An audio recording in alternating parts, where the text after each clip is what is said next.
अस्सलाम वालेकुम जी, मैं हूं अदील राजा। आप देख रहे हैं मेरा यूट्यूब चैनल। सबसे पहले तो सब्सक्राइब ज़रूर कर दीजिएगा। डेंजरसली लो हो चुकी है नए सब्सक्राइबर्स की मिकदार।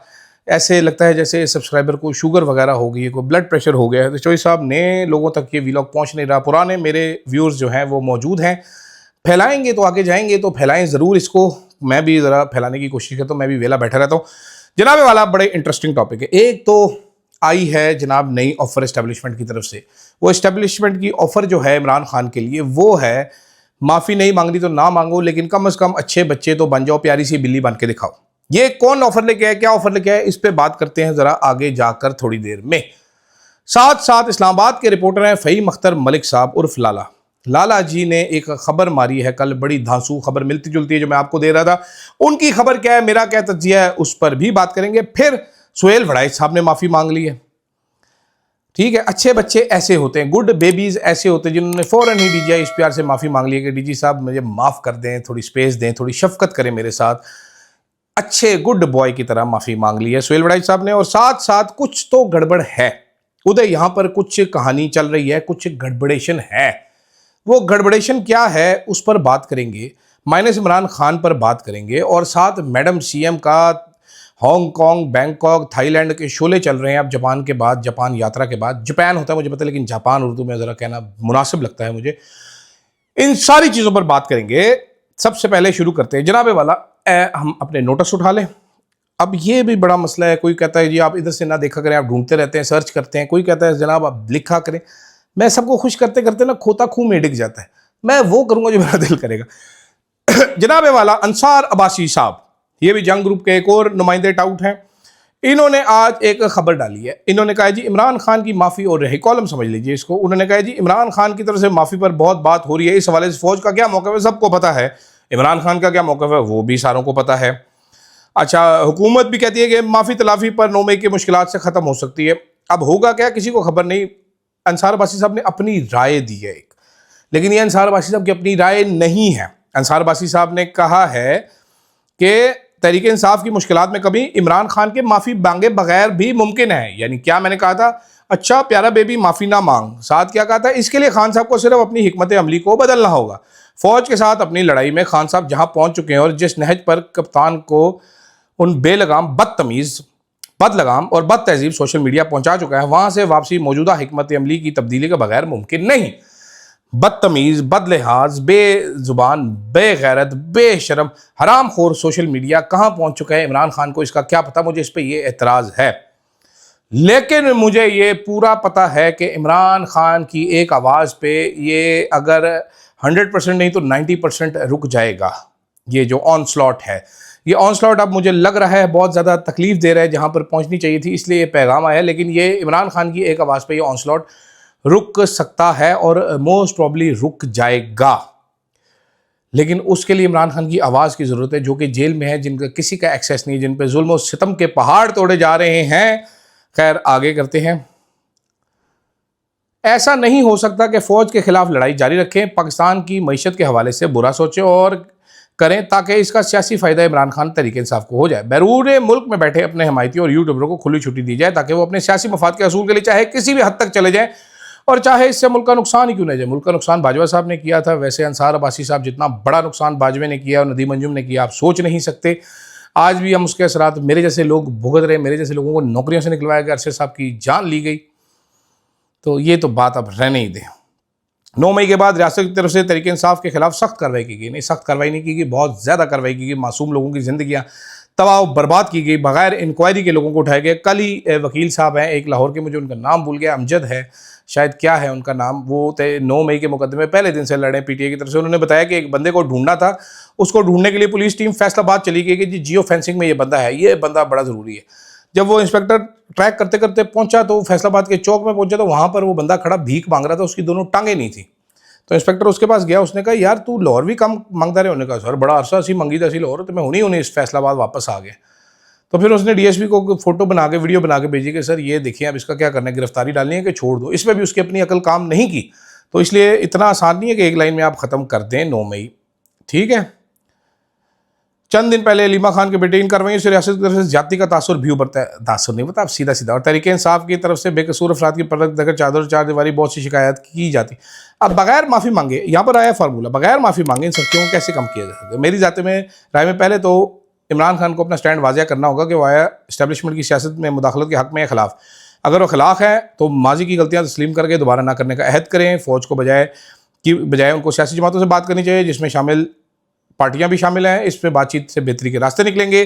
सियासी मामलात के लिए इस्टेब्लिशमेंट की तरफ देखना छोड़ दें और अपने असूल पर डट जाएं कि इस्टेब्लिशमेंट को सियासत में मुदाखलत वो किसी सूरत कबूल नहीं करेंगे, चाहे फ़ायदा हो या नुकसान हो। फ़ौज से लड़ाई की हिकमत अली ने मुश्किलात और तकलीफ़ें ही दी हैं। इमरान खान के फ़ौज के हवाले से जो राय सबके सामने और ये है कि फ़ौज इस मुल्क के लिए अपनी इस राय का अदा करते ब्ला ब्ला ब्ला भगोड़े, वो अपने आप को और सोशल मीडिया और बैरून मुल्क बैठे भगोड़े रहनुमाओं को फ़ौज मुखालिफ और मईशत मुखालिफ प्रोपेगेंडे से रोकें। हो सकता है खान साहब ये कहें कि वो फ़ौज के खिलाफ तो है नहीं, वो चंद लोगों के खिलाफ आर्मी चीफ समेत है, लेकिन हकीकत में ऐसा नहीं है। खान की मौजूदा लड़ाई से उनके वोटर सपोर्टर सोशल मीडिया फ़ौज के शोहदा के बारे में क्या कहते हैं, क्या ट्रेंड और क्या सोशल मीडिया पोस्ट करते हैं, सबके सामने वाज़ेह है। इससे आगे भी काफ़ी कुछ लिखा है, लेकिन इतनी सी कहानी काफ़ी है आपको समझने के लिए। ये इसको कहते हैं CBM कि पहले तो इमरान खान साहब इनको रोकें, बंद करें। फिर दूसरा क्या चीज़ है कि हम पहले कह चुके हैं, बार बार इस्टेब्लिशमेंट का मौक़िफ़ है कि जी आप सियासी जमातों से बात करें, उनसे डील बना लें, जो उनसे डील बनेगी हम उस डील पे आएंगे। इमरान खान साहब कहते हैं जी इनके पास कुछ है नहीं, मैं इनसे डील क्यों करूँ, जो कि मेरा ख्याल है ठीक मौक़िफ़ है। तो ये अब डिसाइफर इसको करना बड़ा आसान था मेरे लिए। मैं जब पढ़ा तो मेरी हंसी भी निकल गई, मुझे समझ भी आ गई कि अंसार अब्बासी साहब नई डाक लेके आए हैं, वो डरा भी रहे हैं, वो धमका भी रहे हैं, वो इस्टेब्लिशमेंट की ज़्यादतियों को खुल के जिक्र नहीं कर पा रहे। उन्होंने कोशिश की है, लेकिन चले खैर।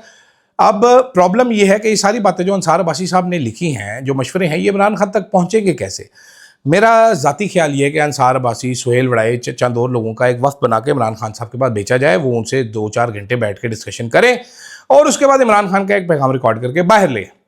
क्योंकि अगर आपने मना करना है तो आपको इमरान खान तक एक्सेस देना पड़ेगा, इमरान खान के पैगामात बाहर आने देने पड़ेंगे। नहीं आने देंगे तो फिर ऐसे ही चलता रहेगा। किसी को क्या पता इमरान खान ने क्या कहा। अब तो लोग मानते नहीं हैं, जब आगे को बंदा बताता है कि ये कहा, ये कहा, ये कहा, लोग ये भी नहीं मानते। आपने खुद ही ये माहौल पैदा किया है तो भुगतना पड़ेगा इसको। आगे चलते हैं जनाब। जहाँ पर एक तरफ ये माहौल है, वहाँ पर दूसरी तरफ तहरीक इंसाफ में खली बल्ली मची हुई है, वहाँ पर लुडियाँ डाल रही हैं। फ़हीम अख्तर मलिक साहब जो हैं, एक बड़े जय्यद साफ़ी हैं, फेवरेट हैं वो सिकंदर सुल्तान राजा के, उनके खिलाफ खबरें देते हैं। इनका दाखिला बंद है इलेक्शन कमीशन में। उन्होंने बताया है कि आखिरी पार्लिमानी मीटिंग जो हुई तहरीक इंसाफ की, उसमें खुला के 9 अरकान ने इमरान खान पर अदम एतमाद कर दिया। मलिक आमिर डोगर साहब ने फरमाया कि जी बंदा होना चाहिए अपोजिशन लीडर पंजाब से, क्योंकि पंजाब पे बड़े जुल्म हुए। इकबाल अफरीदी साहब ने फरमाया नहीं, बंदा होना चाहिए KPK से, क्योंकि मैंडेट KPK को मिला है। आमिर डोगर साहब ने यह भी कहा कि देखें, जब नवाज शरीफ साहब जेल में थे तो फैसलों का इख्तियार ख्वाजा आसिफ साहब के पास था, इसी तरह इमरान खान से इख्तियार लेके हमारे पास होना चाहिए, क्योंकि इमरान खान को ग्राउंड रियलिटीज़ का पता नहीं, वो ऐसे फैसले कर देते हैं जिनके बारे में उनको पता नहीं। अभी देखें महमूद खान अचकज़ई को लगा दिया है। हकायक इससे पहले मैं आपको बता चुका था। हकायक ये हैं कि आमिर डोगर साहब बनना चाहते हैं अपोजिशन लीडर। वो अयाज सादिक साहब से मुतअद्दिद मुलाकातें कर चुके हैं, वो हुकूमत की गुड बुक्स में। आमिर डोगर साहब वही हैं जो कलफ लगाया हुआ कपड़ा और वेस्ट कोट पहन के हर एहतजाज के मौके पर अपने घर से निकलते हैं, 3 कदम दाएं चलते हैं, 3 कदम बाएं होते हैं, फिर सीधा जाके पुलिस वाले की गाड़ी में बैठ जाते हैं, उसको कहते हैं चल भाई मेरा एहतजाज हो गया, मुझे गिरफ्तार करके ले जा। वो इतना अच्छा पुलिस वाला है, वो सीधा इनको थाने लेके जाता है, इनकी एक तस्वीर उतारता है, उसके बाद कहता है डोगर साहब आप घर जाएं, बल्कि वापसी पे ड्रॉप भी कर देता है। तो इस किस्म के रॉन्ग नंबर जो हैं वो अब इमरान खान को माइनस करना चाहते हैं। इसके एक खान साहब हैं जो इन्होंने इस ढोल की थाप पर रक्स किया आमिर डोगर के साथ और बताया कि हमारे लिए इलेक्शन लड़ना कितना ज़रूरी है, हमें लड़ना चाहिए इमरान खान का ये फैसला भी गलत है। चुनाचा एक फैसला रिवर्स किया गया और इलेक्शन लड़ने का फैसला कर लिया गया। अब ये फैसला रिवर्स करवाना है, कल से इस पर काम शुरू होगा। कल रात के वीलॉग में बताया था मैंने, देखते हैं अब काम कैसे शुरू होता है। आगे चलते हैं जनाब। सुहेल वड़ाई साहब, मेरे प्यारे खूबसूरत पप्पू से सुहेल वड़ाई साहब, उन्होंने माफ़ी मांग ली। उनका आज का कॉलम आप पढ़ें, उन्होंने हर एक से माफ़िया मांगी, लेकिन वो एक जगह पे वो DG SPR अहमद शरीफ से भी माफ़ी मांग रहे हैं, जहाँ से मुझे समझ आई कि शायद कोई पैगाम गया था सुहेल वड़ाई साहब को कि वड़ाई साहब माफ़ी मंगो, तुसी बड़ी गलती की थी। तो उन्होंने बड़ा लपूट के सारों से ही माफ़िया मांगने के चक्कर में अपनी असल माफ़ी भी मांग ली है। और आज उन्होंने कॉलम फॉरवर्ड कर दिया होगा कि sir look I have apologise, please forgive me and please grant me further access. जैसा कि उन्होंने कॉलम में भी कहा है कि स्पेस देते रहा करें। ये सोहेल बड़ाई से बता रहे हैं कि कामयाब सहाफ़त की ज़िम्मेदारी है, ये कामयाब सहाफ़त की कुंजी है कि ख़बर अपनी करो, उसके बाद माफ़ी मांगो, पैरों में लेट जाओ, लोटियाँ लगा दो, दूसरे बंदे को आगे कर दो कि सर इसको कुटें, मुझे ना कुटें। ये है सोहेल बड़ाई की कामयाब सहाफ़त। वैसे वो खुशाब और सरगोदा के इलाके के हैं, वहाँ के लेले बड़े मशहूर हैं। मैंने भी एक दफ़ा खुशाब से लेले मंगवाए थे, तो वो लेले को रस्सी डाल के जिधर मर्ज़ी ले जाओ, लेला मस्ती नहीं करता खुशाब वाला, उसकी ये क्वालिटी है।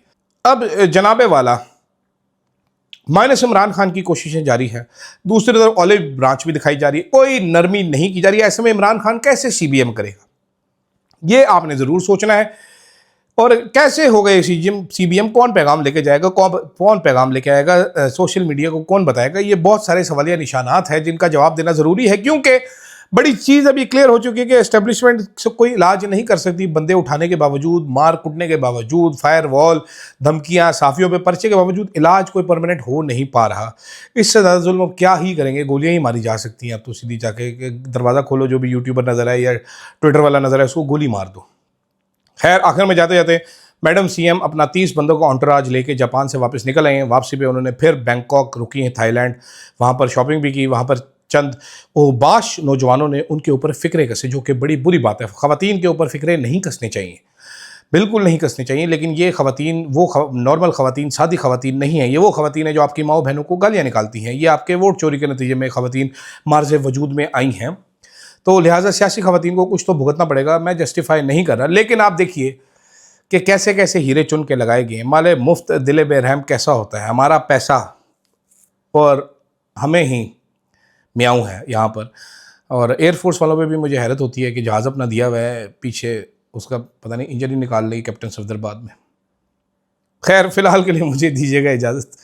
अल्लाह हाफ़िज़।